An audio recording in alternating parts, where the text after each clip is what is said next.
कि प्रेम से बढ़कर जगत में कुछ भी नहीं है महाराज। और प्रेम नाम एक ऐसा है, प्रेम पाने को नहीं कहते महाराज। किसी जीव को पाने को, किसी वस्तु को पाने को प्रेम नहीं कहा। प्रेम केवल निस्वार्थ होता है महाराज, जिसमें कोई स्वार्थ नहीं। राधा ने भगवान से प्रेम किया, प्रभु ने राधा रानी से प्रेम किया। और कथा आती है, एक बार अष्टपटरानियों ने भगवान से प्रश्न कर दिया था, हे द्वारकावासी, हम एक से बढ़कर एक सुंदर रूपवती और तुमसे प्रेम करने वाली हैं, फिर भी आप हर घड़ी राधा का नाम क्यों रखते हो प्रभु? क्या राधा हमसे भी प्रिय है आप? अब प्रभु ने देखा कि अगर पत्नी को कुछ ऐसे वैसे कहा जाए तो ये रूठ जाएंगी देवी, ये देवियां नाराज हो जाएंगी। तो प्रभु ने एक परीक्षा कराई और अपनी धर्म पत्नियों को दिखाया कि प्रेम क्या होता है। भगवान ने एक बीमारी का बहाना बनाया। भगवान बीमार हो गए, शरीर स्वस्थ नहीं है। भगवान कहने लगे कि हे देवियों, मेरे शरीर की दशा दिनों दिन बिगड़ती ही जा रही, कोई औषधि काम नहीं कर रही है देवी, लगता है अंत घड़ी आने वाली। प्रभु कोई तो यत्न होगा, कोई तो उपाय होगा जिससे आप पहले जैसे स्वस्थ हो जाए महाराज। उसी समय भगवान ने नारद के मुख से वचन कहलवाए। नारद जी आ गए। नारद जी ने कहा कि हे देवियों, एक उपाय है। कौन सा? अगर कोई भी संसार में अपने चरणों की धूल भगवान के माथे पर अगर लगाए, मस्तक पर, तो इनकी बीमारी ठीक हो सकती है, ये स्वस्थ हो जाए। अब अपने पैर की धूल भगवान के माथे पर लगाना, जन्म जन्मों तक ये समझो कि नरक भोगना होगा, उसकी कभी मुक्ति नहीं होगी।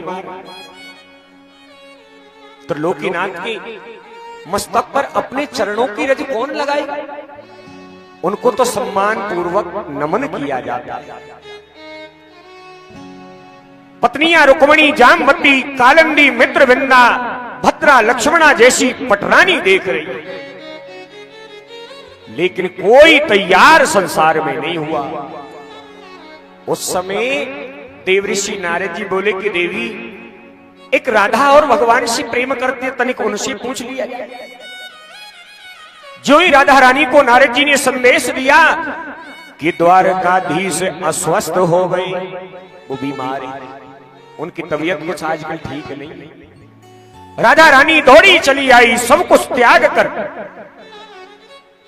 और जैसे प्रभु को देखा महाराज, हे प्रभु, कोई तो यत्न होगा, कोई तो उपाय होगा जिससे तुम स्वस्थ हो जाओ, ठीक हो। नारद जी ने कहा, राधा रानी, एक उपाय है, अगर कोई चरणों की धूल भगवान के माथे पर लगाए तो इनकी बीमारी दूर हो जाए। राधा रानी ने एक, नारद जी ने हाथ पकड़ लिया। देवी राधा, तुम जानती हो क्या क्या करने जा रही हो? कि देवऋषि, मैं कुछ नहीं जानती, मैं केवल इतना जानती, मेरे प्रिय कृष्ण को कोई रोग हुआ है और इनकी औषधि केवल यह है कि जो चरणों की धूल लगाएगा तो ही रोग कटेगा, इसलिए मैं इस धूल को लगा।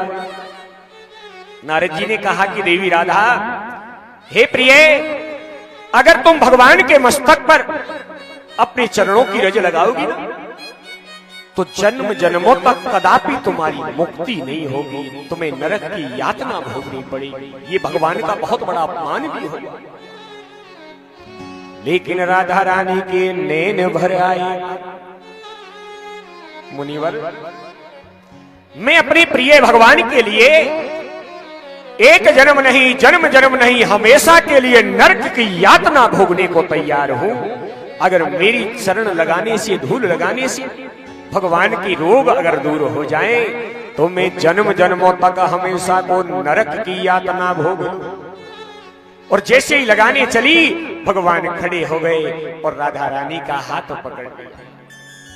देखा रुक्मणी, यह है मेरी प्रिय राधा, जो मेरे लिए इतना निष्कपट प्रेम करती है, निश्चल प्रेम करती है, जो हमेशा के लिए नरक का दुख भोगने तैयार हो।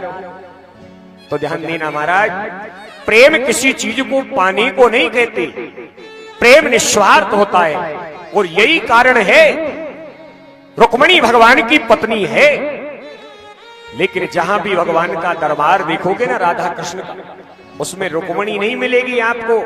रुक्मणी की जगह पर भगवान के संग राधा की मूर्त मिलेगी।